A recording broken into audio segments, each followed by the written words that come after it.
My name is Esther Cox. In 1878, I was 18 and living with my sister Olive and her husband in a small wooden house on Princess Street in a quiet town called Amherst, Nova Scotia. It was supposed to be a new beginning, after a heartbreak I rarely spoke about. But what happened that summer changed the way I saw the world forever. It began with noises. Soft, distant tapping inside the walls of my bedroom. At first, we thought it was mice, but then the tapping began to follow us. Not random, not scurrying, but rhythmic. Knock, knock. Pause. Knock, knock, knock. Like someone or something trying to talk back. One night, I woke up to the sound of scratching, right above my head. I froze, staring at the ceiling. Then my blanket suddenly slid off the bed and dropped onto the floor, slow and deliberate, as if invisible hands had pulled it. I screamed, and the entire family came rushing in. They saw it too, the blanket moving on its own, then the pillow, then the bed shaking violently. The next few nights, the noises grew louder. Sometimes it sounded like furniture being dragged across the attic floor, even though the attic was empty. Other times, I'd hear whispering, faint, cold, right next to my ear. But when I turned, there was no one. Things took a darker turn when I fell ill. Sudden fever, chills, nightmares, and then strange marks appeared on my body. One night, in front of my family, red welts formed on my skin, spelling out words none of us could understand. Olive cried out, thinking I was cursed. But the sounds in the walls answered her loud, mocking knocks that shook the pictures off the walls. We asked for help. Neighbors came, priests came, even a local doctor. Some thought I was losing my mind. Others believed the devil had marked the house. The doctor tried to calm everyone, saying it was nervous hysteria. But as he spoke, a small wooden box flew off the shelf and smashed against the wall behind him. He ran out without another word. Soon, the whole town knew. Crowds gathered outside, hoping to hear the knocks for themselves. Some nights, they did. They'd stand outside in the cold, watching the lights flicker in our windows as the walls inside came alive with pounding and voices. I became the center of a nightmare I couldn't wake from. Then came the fire. I was alone in my room when a small flame appeared on my pillow, no matches, no lamp nearby. I screamed, and my sister rushed in to see the flame vanish right before her eyes. After that, we couldn't stay there anymore. The house felt like it wanted us gone. We moved to a neighbor's house for a few weeks, hoping the thing would leave me behind. But it didn't.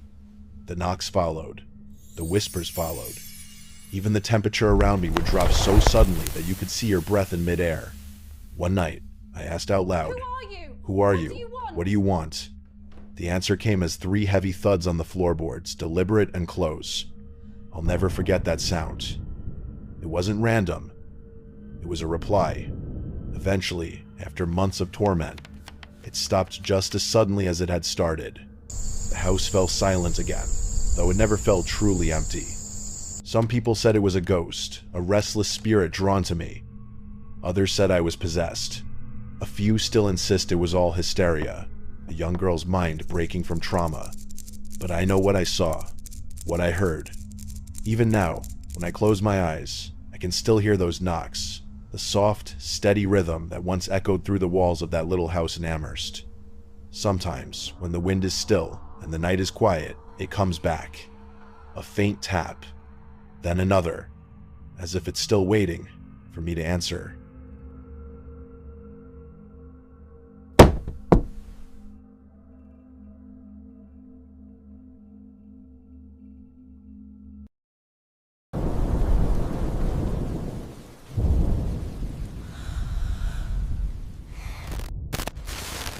I was 14 when my family moved into a small council house in Enfield, North London. It wasn't much, just a narrow brick house on Green Street, 2 floors, creaking stairs, and a constant chill that seeped through the walls even in summer. My mom, Peggy, said we were lucky to get it, but I remember the first night we slept there. It didn't feel lucky at all. The rooms felt heavy, silent, but not empty. You know that feeling when someone's standing right behind you, but no one's there? That's how it felt every night. It started with small things, knocking sounds, Light, rhythmic taps on the wall beside my bed. I thought it was my sister playing a prank, but when I checked, she was fast asleep. Then the drawers began to open on their own. At first, Mom blamed us, said we were messing about, but soon even she couldn't explain it. One night, we all heard it together, 3 knocks slow and deliberate echoing from the ceiling. Then the bed started shaking, like someone was kicking it from underneath. Mom screamed, and we ran into the hallway. Every light flickered at once, and for a second, I swear I saw a shadow tall, crooked, standing at the end of the corridor. And then, nothing. After that, the noises grew louder. Furniture moved, toys flew across the room. The crucifix on the wall twisted upside down right in front of us. The police came once after a neighbor reported our screams. They saw a chair slide across the floor by itself. The officer wrote it in his report, but couldn't explain it. That was the moment everyone realized this wasn't just our imagination. My younger sister Janet began acting strange. She would talk in her sleep, muttering words that didn't sound like English. Then, during the day, she'd say she felt cold hands grab her neck, even when no one was near her. We called a priest, then a psychic, then a team of investigators from the Society for Psychical Research. They brought tape recorders and cameras, trying to prove it was real or fake. One of them asked the spirit to show itself. Janet's face went pale, her eyes rolled back, and then she spoke in a deep, gravelly man's voice that wasn't hers. "My name is Bill," it said. "I used to live here, before I died." The room froze. Even the investigators went silent. Mom fell to her knees crying. They played the recordings later. Same voice, same words, but Janet had no memory of it. When they researched the name, they found that an old man named Bill Wilkins had died in that very house years earlier from a brain hemorrhage, sitting in the living room chair. After that, the activity turned violent. Doors slammed, objects shattered, and Janet was thrown across the room more than once. Reporters started camping outside, calling it the Enfield poltergeist. Some believed us. Most called us liars. But no one could explain how a 12-year-old girl could throw herself across the room and twist metal furniture without touching it. The haunting went on for nearly 2 years. Some nights were quiet. Others, we'd wake up to heavy breathing near our beds, or whispers echoing through the hall. Mom started keeping the lights on all night. We barely slept. By the time it stopped, we weren't the same family anymore. The house felt drained, but not peaceful like whatever had been there just got tired of us. Years later, Janet said she still felt something watching her in the dark. She'd wake up to hear her name whispered softly in that same deep, cracked voice.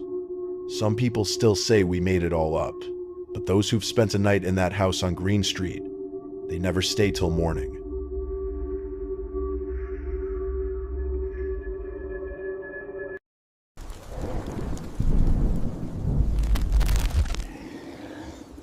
I grew up in a quiet town in West Pittston, Pennsylvania. When my parents, Jack and Janet Smurl, bought our duplex in the mid-1972s, it felt like a dream come true, a cozy little home to raise us, right beside my grandparents' side of the house. But within a few months, that dream started to rot from the inside. The first signs were small. Unplugged radios turning on by themselves. Drawers slamming shut in empty rooms. We blamed it on the old wiring or the creaky foundation. That's what everyone says at first, until the explanations run out. Then came the smell. A horrible, decaying odor, like rotting meat that filled one room at a time and disappeared the moment you tried to trace it. Mom used to scrub the floors with bleach. It didn't matter. The stench always came back. At night, the noises started. Footsteps on the stairs when everyone was asleep. Whispers in the hallway that stopped the second you turned the lights on. Dad once thought it was a burglar and ran out with a bat, but there was no one. Only the faint sound of breathing in the dark. Things got worse after that. Electrical appliances blew out. Cold spots followed us through the house. Then, Mom began seeing it. A black, shapeless figure standing in the doorway of her room. Sometimes it would move. Sometimes it just watched. She didn't tell us at first, not wanting to scare anyone. But one night, Grandma on the other side of the duplex called in tears. She said something was scratching at her wall, like claws dragging slowly across the plaster. When Dad ran over, he found the wallpaper torn to ribbons, the marks deep like from an animal. But there was nothing there. We tried to stay calm. We prayed, we ignored it, but the activity grew violent. The TV lifted off the floor and crashed into the wall one evening while we were all watching. Lights flickered so violently that the bulbs shattered. Once, the dog was thrown against the door so hard that it whimpered for hours. Mom called the church. A priest came, sprinkled holy water, said prayers. For 2 days, it was quiet. Then, in the middle of the third night, every door in the house slammed at once. The priest never came back. Weeks later, Mom started feeling cold hands grab her in her sleep. She'd wake up with bruises on her arms. Dad said it was stress, until he saw it himself. He woke up one night to find a dark mass hovering above her, like smoke, but solid, breathing, pulsing. When he tried to pull her away, it vanished through the ceiling. The news spread. People said our house was cursed, built on bad ground. Some said we made it up for attention, but no one stayed inside for more than an hour without hearing something knocking, footsteps, whispers, calling their name. Eventually, demonologists Ed and Lorraine Warren came. They spent nights in that house, recording sounds, trying to cleanse it. They said there were 4 spirits, 1 human, 1 violent, and 1 something darker, something that hated us. They blessed the house, prayed for hours. For a while, things quieted down. Then, one night, the worst happened. Mom woke up screaming. The room shook, furniture toppled, and the shadow came back massive, crawling along the walls like black liquid. Dad tried to drag her out, but the door slammed shut. The thing let out a sound, not a growl, not a scream, something in between. It stopped only when Dad shouted for it to take him instead. After that, we left. We moved far away, never looked back. But Mom said sometimes, even in the new house, she'd hear the same faint tapping at night. And once, in the reflection of a mirror, she swore she saw that same black figure watching her just for a second. People still debate what really happened. Some say mass hysteria, others say demons. But when you grow up, hearing the walls breathe and seeing shadows move on their own, you stop caring what people believe, because you know what you saw. And deep down, you know some things never really leave. The Whispering Library.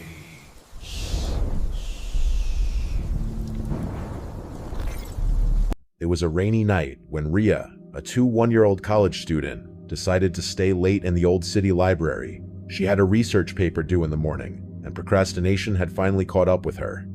The library, built in the late 1800s, was a massive brick building with arched windows and a grand wooden staircase that creaked under the slightest weight. Outside, rain lashed against the windows, and thunder rumbled like the library itself was groaning. Rhea entered quietly, her backpack heavy with books, and her umbrella dripping water onto the polished marble floor. The front doors were slightly ajar, and she pushed them closed, noticing the lock click into place behind her. A chill ran down her spine, though she shrugged it off as the damp cold. Most of the library's lights were dim, flickering occasionally, casting strange shadows that danced across the shelves. It was eerily quiet. Too quiet, except for the sound of rain hammering against the roof and the occasional drip of water from the ceiling. Rhea headed to the second floor, where the history section was located, determined to find the rare books she needed. As she walked between the tall shelves, her footsteps echoing faintly, she felt the sensation of being watched. She turned quickly, but no one was there. The library was supposedly empty at this hour, and she was alone. Trying to focus, she pulled out a thick, dusty book from the top shelf, an old leather-bound volume on colonial history. The smell of musty pages filled her nose. Then she heard it. A faint whisper. "Don't look." Rhea froze, her fingers still gripping the book. The voice was soft, almost like a breath. She spun around, eyes scanning the aisle, but there was nothing. Just empty shelves looming silently. Shaking her head, she muttered to herself, "It's just my imagination. It's just the wind." But the whisper came again, this time a little louder. "Rhea?"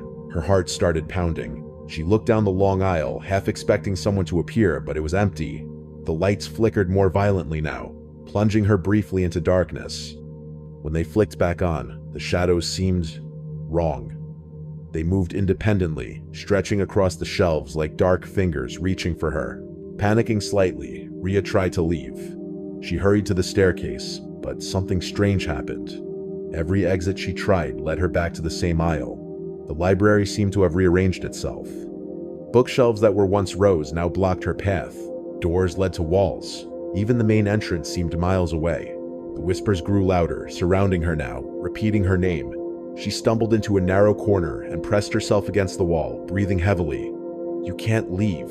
Rhea's phone was dead strangely. The battery had drained to zero, despite being fully charged that morning. The flickering lights overhead made the shadows dance violently. She realized with growing terror that the whispers were coming from the shadows themselves. Every shelf, every dark corner seemed alive, murmuring threats and names in a language she couldn't understand. Desperate, she ran, weaving between the shelves. The books rattled as if pushed by invisible hands. The air grew colder, her breath visible in misty clouds. Every step she took echoed, but sometimes the echoes came first, and sometimes after. The world felt twisted, like she had stepped into a nightmare where the laws of reality no longer applied.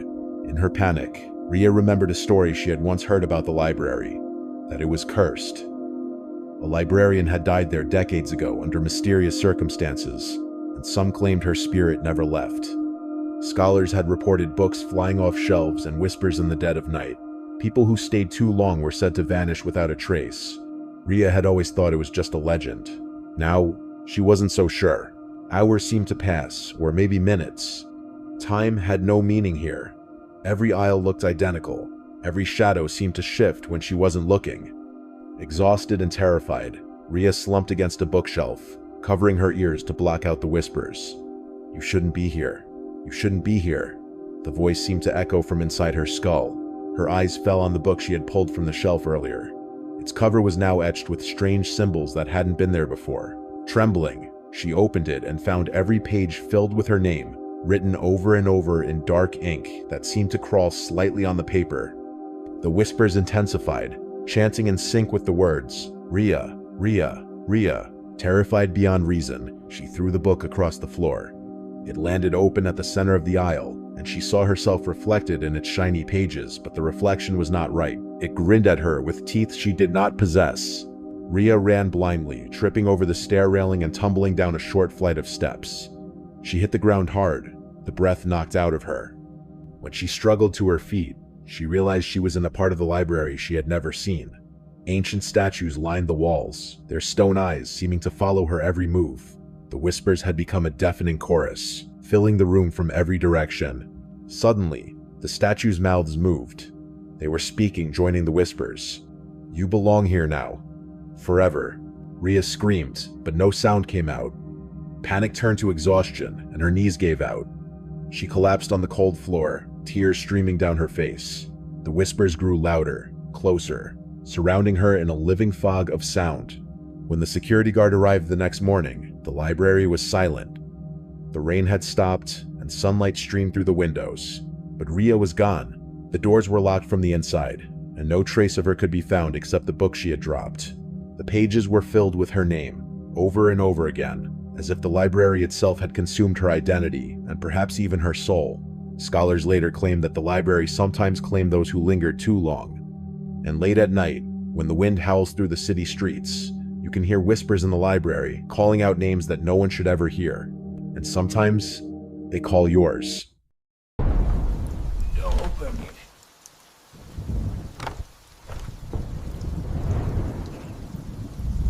Arjun had always been practical. He never believed in ghosts or urban legends. When he moved to Kolkata for his new job, he needed an affordable apartment, and the rent at a small old building on Bhattacharya Street was surprisingly low. The landlord, an elderly man with a toothless smile, assured him that it was a quiet building and that previous tenants were happy. The apartment itself was small but cozy, with a living room, kitchen, bathroom, and 2 bedrooms. One room, however, seemed odd. It had no furniture, no light switch, and no windows. It was just a bare, empty space, cold and silent. Arjun shrugged it off, thinking maybe it had been left for storage. The first night in the apartment was uneventful. He slept peacefully, despite the occasional creak of the old building. But the next night, strange sounds woke him. There was knocking from the empty room. Light, rhythmic, deliberate. Curious and slightly unnerved, he approached the door. The knocking stopped the moment he reached for the knob. Arjun hesitated, then opened the door slowly. The room was empty, just as he had expected. But the air inside was colder than the rest of the apartment, and a strange smell, like wet stone, hung faintly. Shivering, he closed the door and returned to bed, convincing himself it was nothing. The following days, things worsened. The knocking came every night, sometimes a slow, soft tapping, sometimes loud, rapid drumming echoing through the apartment. Objects in other rooms occasionally shifted slightly, though he could never catch anyone in the act. He began to dread the empty room, avoiding it entirely. Then came the night when Arjun's friend, Samir, visited. They were sitting in the living room, chatting, when Samir jokingly said, "Why don't you show me the mysterious room you keep talking about?" Arjun reluctantly led him there. The room was exactly as before, bare, cold, and silent. "Creepy," Samir muttered, stepping inside. But as he did, something impossible happened. The walls seemed to stretch, then contract. The door behind him disappeared. Samir's voice echoed from inside, but it was strained, distorted. "Arjun, help!" Arjun ran to the door, tried to pull it open, but it wouldn't budge. Panic gripped him as the room seemed to shift, rearranging itself. The ceiling lowered slightly, the floor tilting ever so subtly, and the walls stretched in impossible angles. He could hear Samir's breathing, fast and shallow, but couldn't see him through the now empty doorway.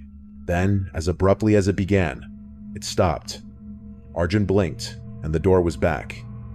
He opened it. There was nothing. The room was gone. In its place was a normal wall, painted the same as the rest of the apartment.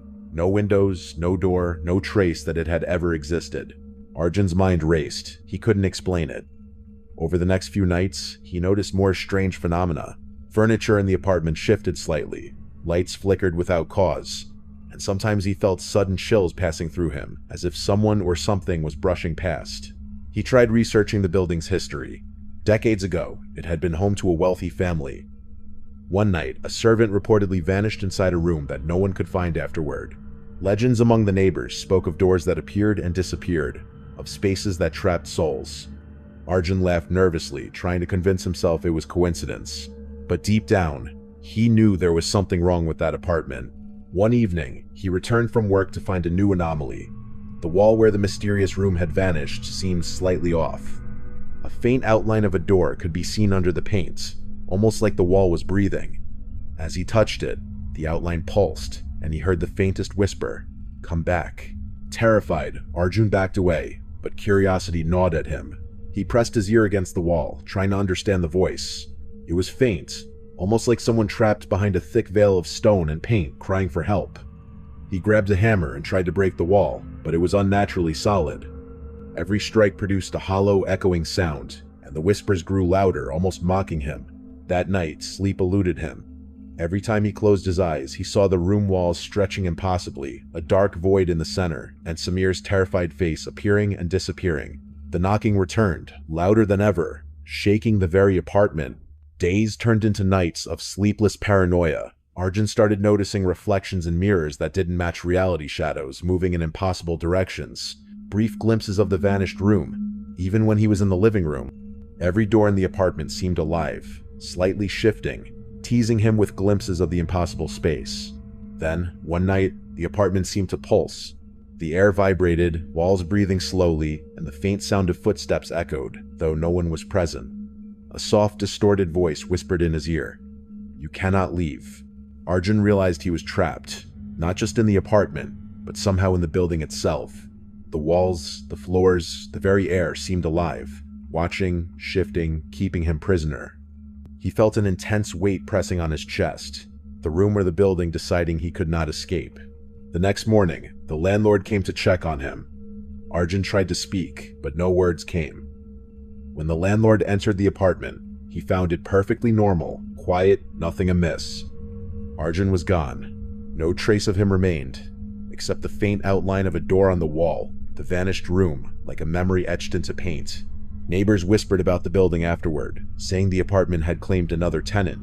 They said sometimes you could hear faint knocking at night, and if you pressed your ear to the walls, you could hear voices begging for help trapped, like echoes from another dimension. And the Vanishing Room?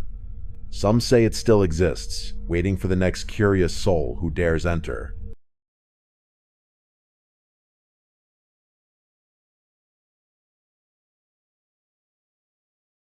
Maya had always been drawn to antique stores.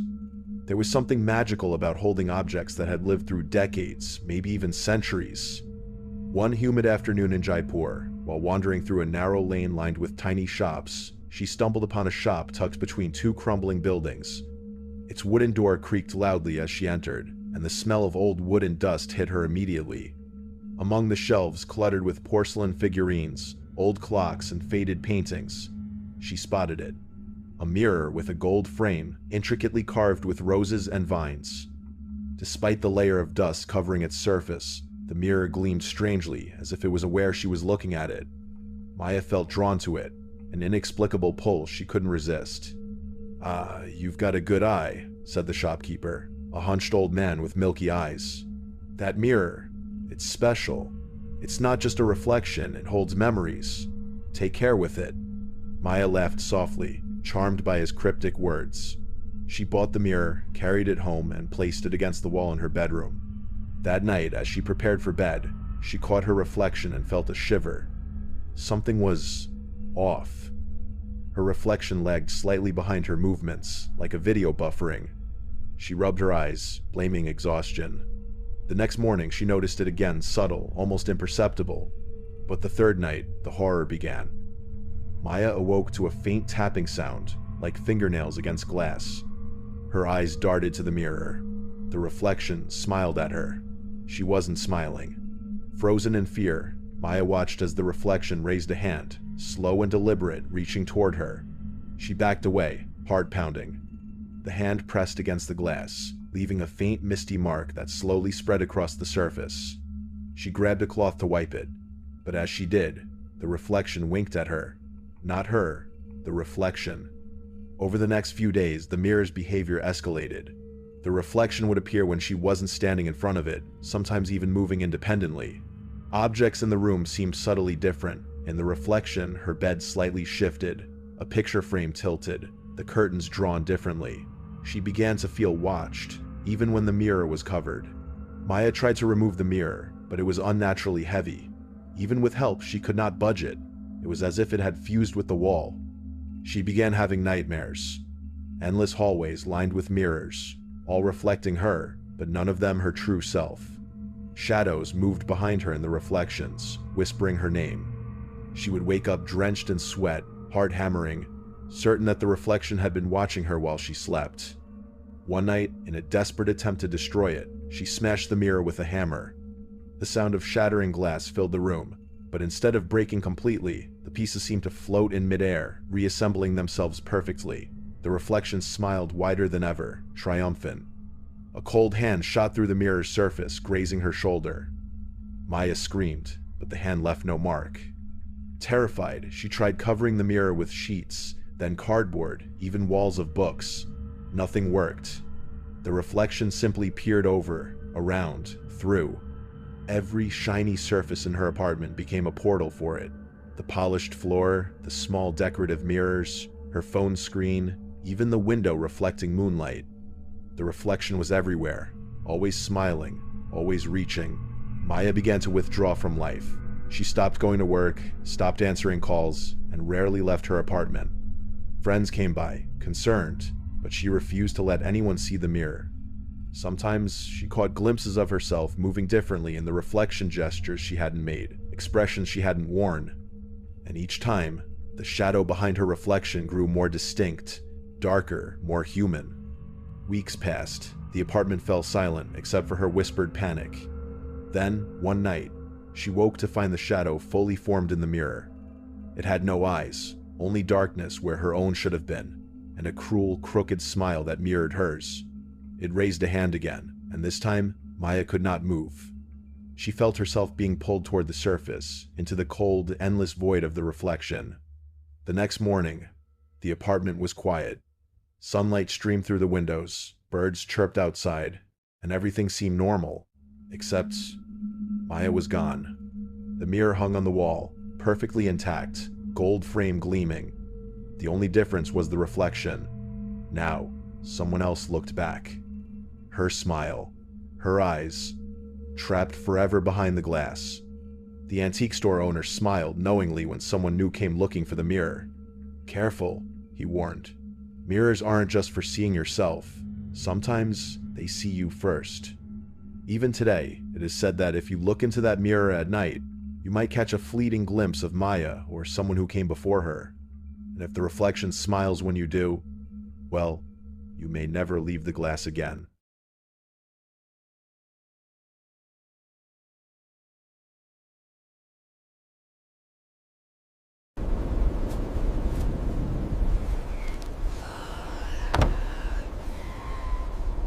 I had always thought a weekend cabin trip in the woods would be peaceful. The fog hung low between the trees, and the wind whispered through the pines, cold and unsettling. I was alone, or at least I thought I was. As night fell, I heard the first knock on the cabin door. My heart skipped. I wasn't expecting anyone. The knocking stopped, replaced by a soft whisper, "I see you." I grabbed my flashlight, moving cautiously through the cabin.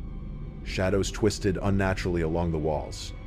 Then I heard it again, from the forest outside, a voice calling my name, soft, deliberate, and chilling. The fog pressed against the windows like living fingers. I peeked outside. A dark silhouette slipped between the trees, impossible to identify, watching me. Every instinct screamed to run, but the doors wouldn't lock, and the windows rattled as if breathing. The whispers grew louder, closer, inside my own mind. I could feel a presence behind me, even when I turned around an unseen figure, patient, observing, waiting. I stumbled into the forest, thinking I could escape, but the trees bent unnaturally, paths twisting endlessly. The shadow followed, fluid and silent, always at the edge of my vision. My flashlight flickered, then died, leaving me in complete darkness. Finally, I reached a clearing. Relief was brief. My backpack shifted on the ground, and the whisper came directly into my ear. "You can't leave. You belong to me." The fog swirled around me, the night alive, with eyes that weren't human. I ran blindly, my breath ragged, but the forest was endless. Behind me, I could hear soft knocking, footsteps, whispers, and the shadow, patient, waiting for me to falter. Even now, I can't forget it. The cabin, the woods, the shadow, they're all inside my mind. The whisper follows me everywhere, always patient, always watching. I know one day it will claim me fully, and when it does, there will be no escape.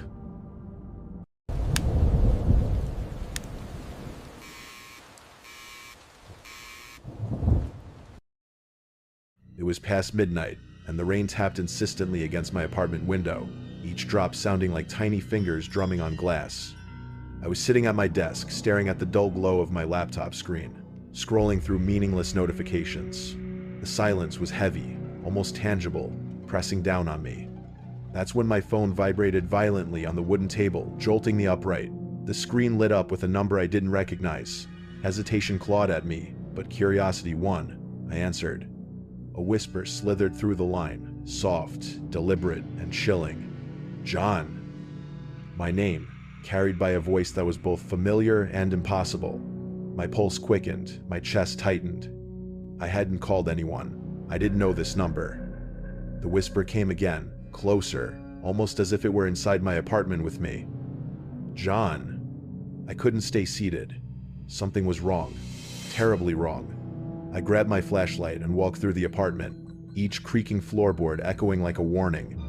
Shadows danced along the walls, shifting in impossible ways. The whisper returned, softer, floating, teasing. "John?" Every step I took felt heavier than the last, the darkness around me thickening, almost alive. I tried to tell myself it was just nerves, just imagination, but deep down, I knew better. The hallway stretched endlessly before me, the weak beam of my flashlight trembling in my hand. That's when I saw it, a shadow, fleeting at first, then more defined, moving fluidly along the walls. Not like a person, not like anything human. I froze, my voice caught in my throat. "Who's there?" I whispered. Silence answered. And then the whisper again, from my phone, closer this time. "John, I'm here." My heart slammed in my chest. I stumbled backward, tripping over the edge of the rug, the lamp swinging, throwing grotesque shapes across the walls. The feeling of being watched, hunted, enveloped me. Every instinct screamed to run, but my legs refused to obey. I made my way to the living room, heart hammering, breath ragged. Rain lashed against the window, wind howling through the slightly open curtains. Outside, I glimpsed a figure, indistinct, almost blending with the storm, staring at me with an intensity that froze my blood. I blinked, and it was gone. Just darkness, just shadows, just the storm. Then the whisper came again, right behind me. "Don't leave. I'm with you." My entire body stiffened, terror rooting me to the spot. I spun, flashlight swinging wildly, searching, but there was nothing. Only the suffocating darkness and the storm screaming outside. Collapsing onto the sofa, shaking, I stared at my phone. That's when I saw it. The number that had called me was mine. My own number. How could it be? I picked it up, my hands trembling violently, and the whisper spoke once more, directly into my ear, as if it had crawled inside the apartment itself. "I'm right behind you." My throat constricted. I couldn't move. I couldn't breathe. Silence followed, thick and suffocating, and yet, I still hear it. Every night, the whisper slithering through the dark corners of my apartment, shadows moving just beyond my vision. And I know, without a doubt, it's still there, patient, relentless, waiting for me to answer again. I can't sleep anymore. The lamp flickers constantly, even in daylight, and every phone call makes my skin crawl. Every shadow seems to stretch longer than it should. I've stopped answering the door. I don't check my mail. I live in a constant state of anticipation, of dread. The whisper never leaves me. It doesn't need to. I can feel it, always, behind me, in the corners, in the space between heartbeats. It's patient, it's clever, and I know, deep down, that one day, I'll see it clearly, and there will be no escape. The night stretches endlessly now, a loop of shadows and whispers. My name echoes in the apartment even when I am alone. I can hear my own voice calling me back, but it's not me.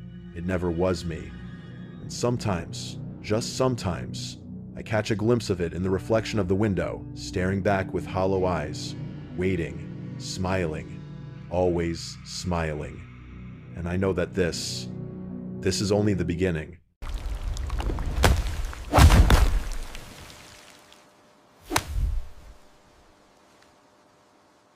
I had always thought the forest was a place of calm, a refuge from the chaos of the city. That night, however, it revealed its darker face. I decided to take a late-night hike, the fog rolling thickly between the trees, curling around the trunks like ghostly fingers. My flashlight barely pierced the darkness, and the sound of my footsteps on the damp forest floor seemed unnaturally loud, echoing through the trees. Each breath I took was visible in the cold night air, trembling and uneven. I had gone alone, thinking solitude would be comforting, but it wasn't. Silence had a weight here, a pressure that pressed down on me, threatening to crush my courage. The first strange sound came quietly, a snap of a branch behind me. I froze, my heart hammering. "It's just an animal," I whispered to myself, trying to steady my voice. But then it happened again.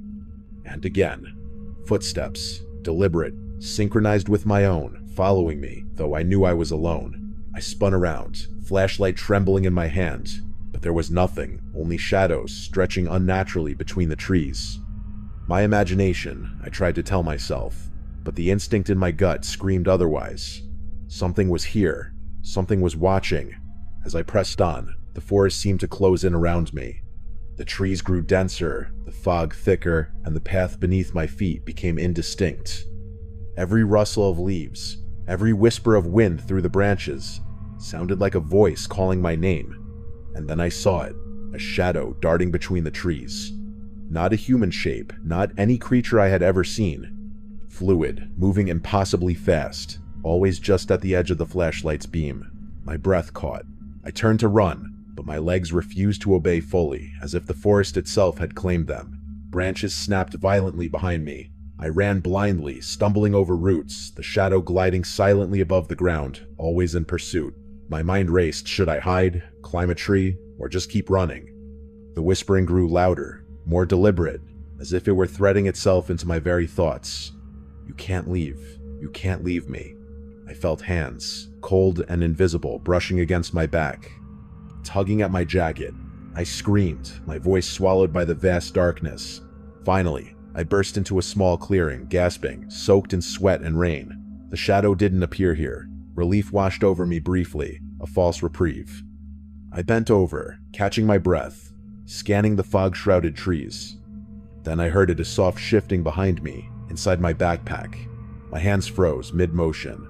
The whisper was unmistakable, cold and deliberate. You can't leave me. Panic surged again. I dropped the backpack and backed away, but the forest had followed me, even here, even in this open space. Shadows stretched unnaturally along the edges of the clearing, moving just beyond my vision. The fog seemed alive, curling around my ankles like living fingers, keeping me trapped. I tried to run again, but my body moved sluggishly, as if weighted by an unseen force. The whisper grew louder, surrounding me from all directions. You can't escape. You belong here. With me. The night stretched endlessly. I tried to find the trail back, but it had vanished, swallowed by the darkness. Every step I took was met with the sound of footsteps matching mine. Always behind, always close. The shadow never fully revealed itself, never allowed me to see it clearly. Yet I felt its gaze, its presence, pressing into my spine, bending the air around me. Every instinct screamed to flee, but I realized I was already trapped. Hours, maybe minutes, passed. I lost all sense of time. The cold bit into my skin, the fog thickened, and I began to hear whispers in my mind, repeating my name, repeating commands, urging me to surrender. My flashlight flickered, dying slowly, leaving me in near total darkness. I stumbled to a large oak tree, gripping it for support, my chest heaving. And that's when I felt it, the shadow at last touching me. Not with hands, but with an intangible weight, a presence that pressed against my soul. The whisper was right in my ear now, soft, intimate, terrifying. You belong to me. Forever. I ran, or I thought I did. The forest seemed to stretch infinitely, twisting paths, trees multiplying before my eyes. Branches reached for me like hands, roots tangled my feet, and the whispers became voices, chanting my name, mocking my fear. I tripped, fell, and the flashlight clattered, illuminating the shadow one last time. It wasn't a human, wasn't any animal, wasn't anything from this world. Its form was fluid, ever-shifting, like smoke given consciousness. It moved with a grace that defied physics, an entity born from darkness itself, patient, relentless. When I finally staggered out of the forest at dawn, I thought I had escaped. My heart raced, my lungs burned, but I was alive. The fog lifted, the trees stood silently, indifferent to my terror. I told myself it was over, I told myself it was gone. But the moment I set my backpack down at home, a soft movement caught my eye, and then, the whisper, unmistakable, from inside the bag. You can't leave me. You're mine. I don't leave my apartment anymore. I don't go outside at night. Even in daylight, the forest follows me in my mind. Shadows curl at the edges of my vision. Whispers echo in my thoughts. I know it waits for me, patient, intelligent, relentless.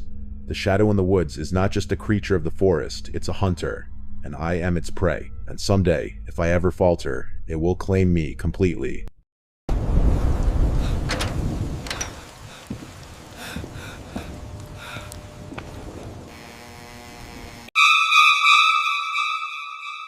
It was a rainy October night in a small town in Ohio. The streets were almost empty, the occasional rustle of leaves, the only sound breaking the silence. Liam had just turned 18, and curiosity had always been his worst trait. Tonight, it led him to a place everyone in town whispered about, but avoided a mansion abandoned for decades at the edge of Maplewood. Locals claimed the mansion was cursed. Some said anyone who entered never returned the same, but Liam wasn't one to believe in tales. He wanted proof. He parked his bike at the creaking iron gate and pushed it open. The hinges groaned like a dying man, echoing in the cold night. The mansion loomed before him, its windows dark, the paint peeling, ivy crawling like fingers over its walls. He stepped inside. The air was thick and cold, carrying a scent of decay and forgotten memories. His flashlight flickered, casting long shadows across the dusty floors. The first hallway seemed endless. Portraits lined the walls, each frame cracked and faded. At first, they were just images of strangers, men, women, children. But as Liam walked, he noticed subtle changes. The faces seemed familiar. A girl with a ribbon in her hair looked exactly like the girl from his childhood dreams. A man with hollow eyes resembled someone he had once passed on the street without a second glance. A whisper broke the silence. "Liam." He froze.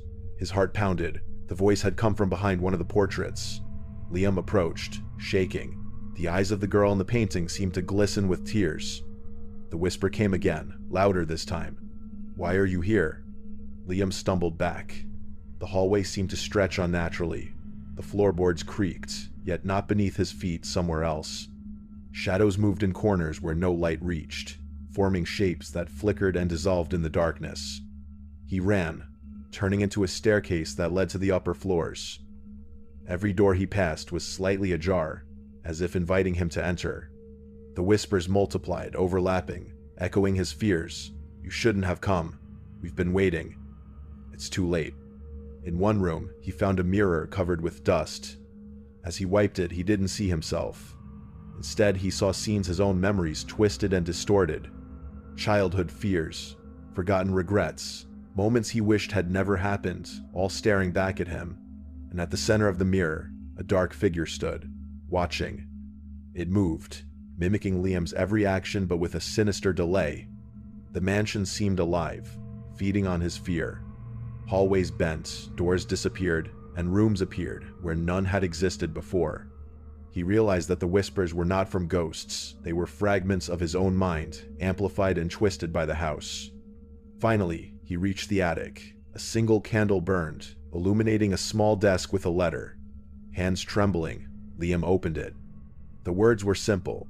"The house remembers. You cannot leave until you understand yourself." As he read, the shadows engulfed him. He felt himself dissolving into the darkness, becoming part of the mansion itself. And then, silence. Liam awoke outside the mansion at dawn, rain dripping from his hair. The mansion stood silently, as if it had never been entered. But in his pocket, he found a small, cracked photograph of himself as a child, standing inside that cursed house. From that day on, Liam never spoke of what happened. But sometimes, on rainy nights, he hears whispers calling his name, and he knows the mansion remembers.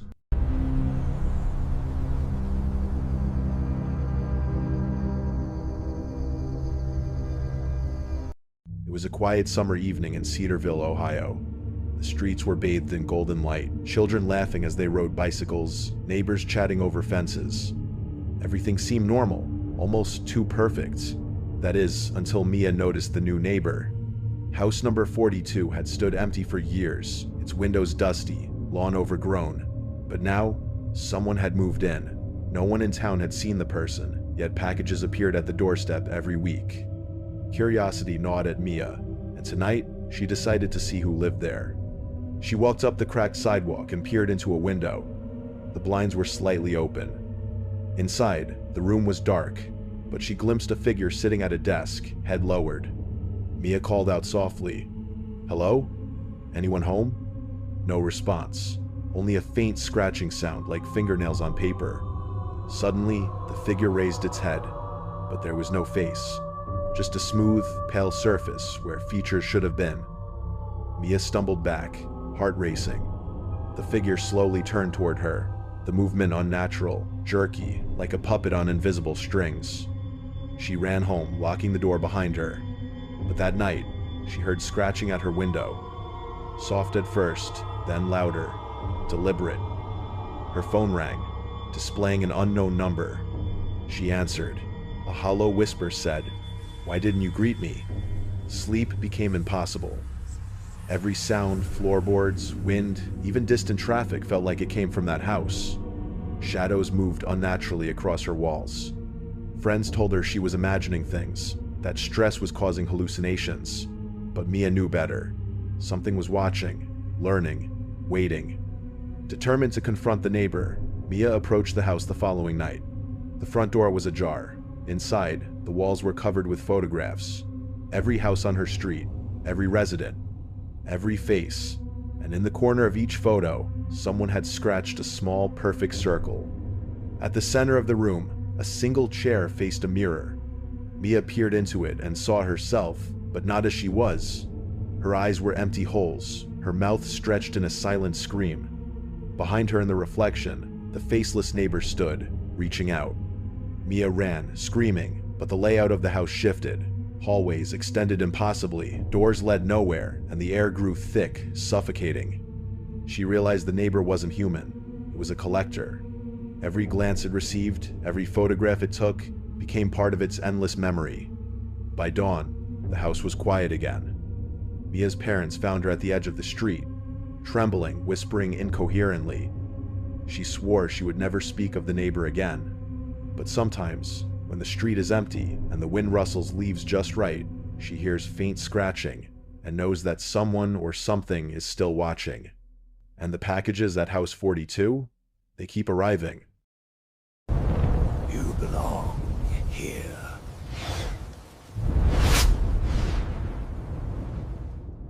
It was a cold November evening when Ethan received a call from his uncle. The old family estate in Ashbury, Ohio, had been left untouched since his grandfather's death. His uncle asked him to check on the property. Ethan had never been fond of the place, it always felt wrong, but curiosity got the better of him. The estate was massive, its paint chipped, windows clouded with age. As soon as Ethan stepped inside, he felt an icy chill, as though the house itself were breathing. Dust covered every surface, and the air smelled of damp wood and something rotten. Upstairs, he discovered a narrow staircase leading to the attic. A single window allowed moonlight to spill across the floor, illuminating a large, ornate mirror leaning against the wall. Its surface was unusually clear, almost unnaturally so. Ethan stepped closer, wiping the dust. At first, he saw only himself, tired and pale. But then, the reflection shifted. Behind him, a figure stood tall, dark, featureless. He spun around. Nothing. But the reflection remained. The figure lifted a hand, pointing directly at him. Panic surged. Ethan ran down the stairs, but the house seemed alive, twisting. Doors led to rooms he had never seen before. Hallways stretched beyond logic. Each mirror he passed reflected the same dark figure, always closer, always moving, but never in the real room. The whispers started then, soft at first, almost comforting. But soon, they grew into a chorus, echoing his deepest fears. You belong here. You cannot escape. See what you truly are. He realized the mirrors weren't just reflections, they were windows. Each showed distorted versions of himself, moments he wished to forget, sins he hadn't confessed, fears he hadn't faced. The figure in the mirrors moved freely, stalking him through every reflection, showing him the darkest corners of his own mind. Desperate, Ethan smashed one mirror after another. Shards flew, cutting his hands, but the figure only multiplied, appearing in every remaining glass. He tried to leave, but the attic staircase vanished. He was trapped in a looping maze of rooms and mirrors, each reflecting the figure closer, each whisper louder. Hours, or was it days, passed. Ethan could no longer distinguish reality from reflection. His mind fractured, memories blending with visions of the dark figure. Finally, he found himself back in front of the attic mirror, exhausted and broken. The figure reached out from the glass, and for a moment, he felt his very soul being pulled inside. Then, silence. The house seemed calm again. Ethan awoke outside the estate, the first light of dawn breaking. No mirrors, no figure, only the cold wind and the rustling leaves. But when he reached his own home, he found a small fragment of the ornate mirror on his doorstep, smooth and black, and etched faintly in it were words. You belong here now. From that day on, Ethan avoided all mirrors. But late at night, he hears faint scratching from reflective surfaces, and he knows somewhere the figure waits, always watching, always patient.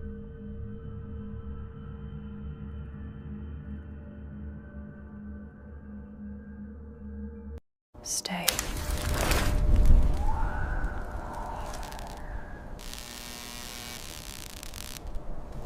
was just past midnight when Sarah received a text from an unknown number. Check the old apartment on 5th Street. You'll find what you lost.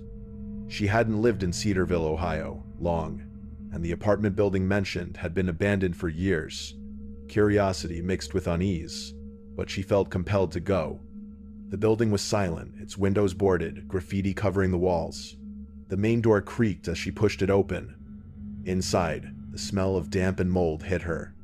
Each step on the broken staircase echoed, magnified in the emptiness. The 5th floor was darker than the rest, shadows pooling in every corner. One door at the end of the hallway was slightly open. A flickering light spilled into the corridor. Sarah hesitated but moved forward. Inside, the room seemed normal furniture, covered in white sheets, dust motes dancing in the air. But then she noticed something impossible. The room didn't have a reflection in the cracked mirror leaning against the wall. No reflection, only darkness. A cold breeze brushed her neck, though no window was open. Whispers began, soft and fragmented. You shouldn't be here. We've been waiting. Suddenly, the door slammed shut. Panic gripped her, but when she tried to open it, it vanished. The walls shifted subtly, rearranging themselves. Every corner she turned led her back to the same room, yet something always changed. Objects appeared where they hadn't been before. A cracked doll, an old music box, letters written in a language she couldn't understand. The whispers grew louder, forming coherent sentences, repeating secrets only she knew. Her own memories seemed to echo back at her, twisted and unfamiliar. She realized the room was alive, feeding off her fear and regrets, and it knew her better than she knew herself. Hours or maybe minutes passed. Exhausted, Sarah sank to the floor, noticing faint scratches on the walls forming a single word: stay. She tried to scream, but her voice seemed swallowed by the room itself. A sudden flash of lightning illuminated a figure in the corner, a tall silhouette with no discernible features, only a mouth stretching impossibly wide in a silent scream. It began to move closer, each step unaccompanied by sound. With every ounce of strength, Sarah dashed to the far corner. She tripped over a loose floorboard and slammed into a wall, only to find a door that wasn't there before. She flung it open and fell into the cold night air outside, the abandoned building looming silently behind her. Shaking, she swore never to return. Yet when she reached her apartment, she found a small piece of chipped wood on her doorstep, etched with the same word: stay. And sometimes late at night, when the wind howls and the shadows move just right, Sarah feels the room reaching for her, whispering promises she can never forget.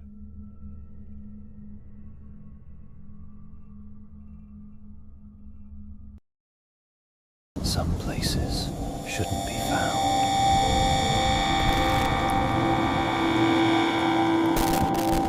It was a cold, rainy night when I found myself lost on an old forest road. My phone had no signal, and the GPS arrow hadn't moved for miles. Trees surrounded both sides like dark, silent walls. The only sound was the steady hum of rain hitting my car and the distant rumble of thunder. Then, through the blur of rain on my windshield, I saw a faint light deep among the trees, a small flickering glow, like a candle. I slowed down, squinting through the darkness, and realized it was coming from a wooden house, old, crooked, and half hidden behind overgrown vines.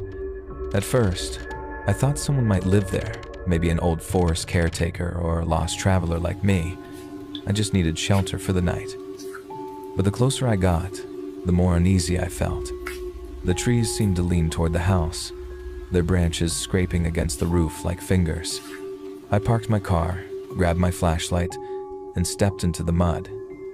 The rain was relentless, cold, and heavy. As I reached the porch, the light inside flickered again, then went out. For a moment, everything was pitch black. The front door creaked open with a slow, drawn-out moan. I didn't even touch it. I shone my flashlight inside dust, cobwebs, broken furniture, and muddy footprints on the wooden floor, leading deeper into the house. "Hello?" I called out, but only the storm outside answered. I stepped in. The air was damp and smelled of rot. Water dripped from the ceiling, and every floorboard creaked under my feet. There were old family photos on the wall, faces blurred or scratched out, like someone had taken a knife to them. Thunder shook the walls. My flashlight flickered. For a split second, I saw a shadow move across the hallway, tall, thin, and slow. When the light steadied again, there was nothing there. I tried to convince myself it was my imagination. Maybe the lightning, maybe my tired eyes. But then came the sound, faint footsteps from upstairs. Creak, creak. Someone was walking above me. I should have turned around and left, but something inside me wanted to know who it was. Maybe another lost traveler. Maybe not. I climbed the staircase, one step at a time. The wooden handrail was damp and sticky, like it hadn't been touched in years. At the top of the stairs, a single door was slightly open, a dim yellow light leaking through the crack. I took a deep breath and pushed it open. The room was small, an old bed, a rocking chair, and a window cracked open to the rain. The chair was moving back and forth slowly, as if someone had just been sitting in it. I froze. Then I saw something that made my stomach drop, a candle burning on the bedside table, and beside it, a photo frame. It was a picture of a man standing at the door, my car visible behind him. Before I could process it, the rocking chair stopped moving. The candle went out, and from the corner of the room, a whisper right next to my ear. "Why did you come back?" I spun around, but there was no one, only darkness. My flashlight flickered again, and for a brief moment, I saw a face in the window, pale, smiling, and drenched, staring straight at me from outside. I ran. I didn't care about the noise or the darkness. Down the stairs, through the hall, but the front door was gone. The wall where it used to be was now solid wood. My heart pounded as I turned around, and there she was. A woman, soaked in rain, standing in the middle of the hallway. Her hair hung over her face, dripping. Her mouth stretched into an unnatural grin. "You shouldn't have entered this house," she whispered. The lights flickered violently, the walls groaned, and I heard screaming, hundreds of voices echoing from every corner of the house. The air grew colder, my breath turning white. I bolted into another room, slammed the door, and pressed my back against it. Everything went silent. No thunder, no rain, just silence. When I turned around, I realized the room was filled with old portraits. Every frame showed the same house, the same hallway, but with different people standing in it, their faces pale and terrified. In the last photo, I saw myself, standing at the door, holding a flashlight, looking scared. The candle beside the photo lit itself. A whisper came again, this time from behind me. "Now you're part of the house." I screamed and ran toward the window, smashing it open. Cold rain hit my face as I jumped out. I didn't stop running until I reached my car. I started it with shaking hands and drove off without looking back. But as I looked in the rearview mirror, for just 1 second, I saw it, the same house, standing right behind me again, its windows glowing faintly, like it was waiting. And this time, it wasn't raining anymore.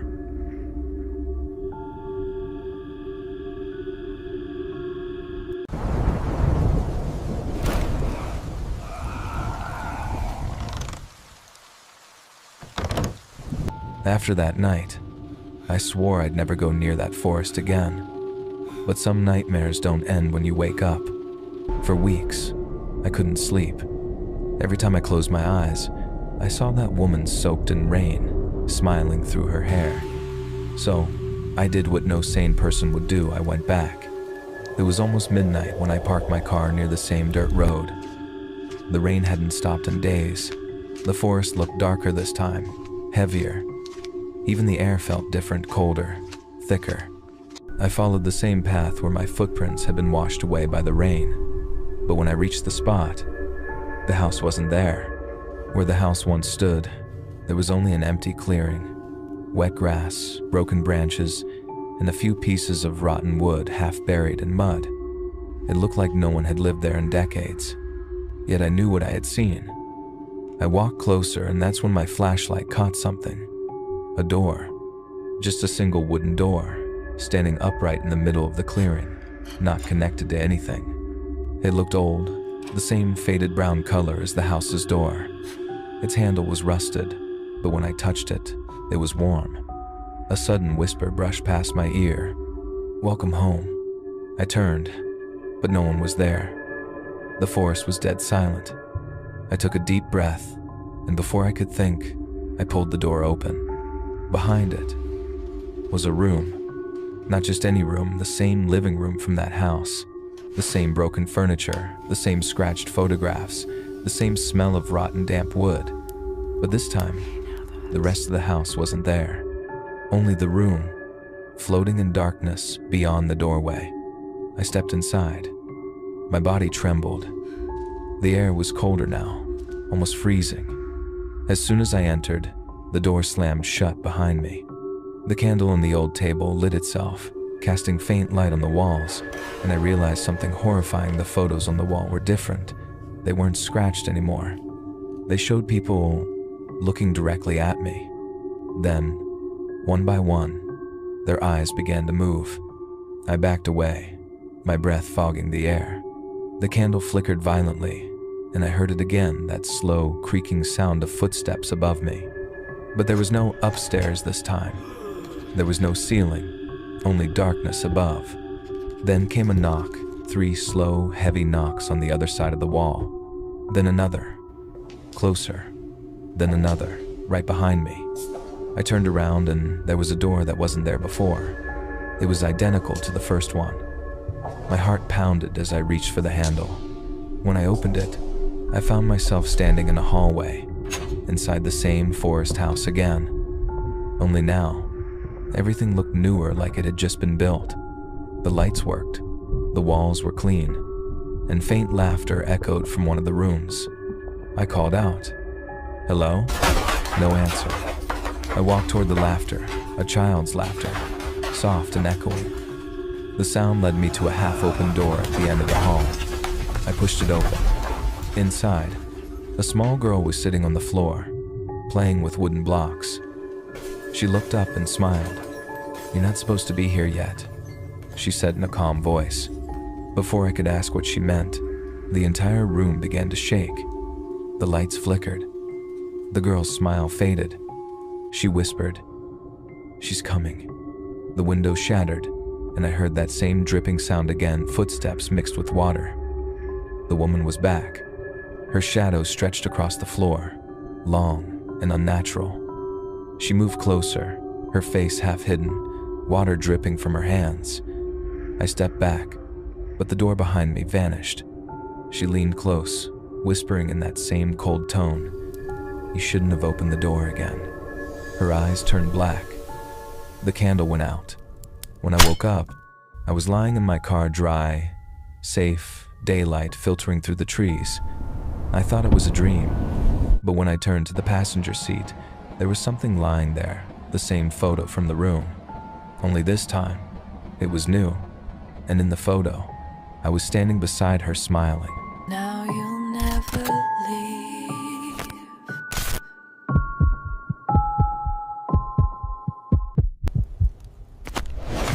You opened the floor. Now we are free. It's been 3 nights since I came back from that forest. 3 nights without sleep. Every time I try to close my eyes, I hear something beneath my floor, faint knocking, like someone trapped underneath the wood. At first I thought it was in my head. Maybe the trauma, maybe guilt. But last night, the knocking grew louder. And this morning, I found muddy footprints inside my room leading from the wall to the center of the floor, and then stopping. The strange part? They weren't mine. That same evening, the storm returned. Thunder, heavy rain, and the same chill I felt that night in the forest.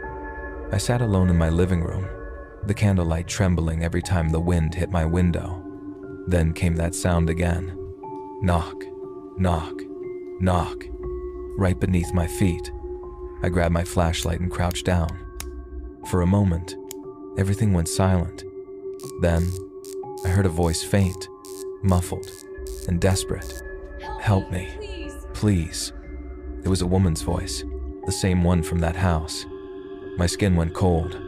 I wanted to run, but my legs wouldn't move. I pressed my ear to the floor and heard something else.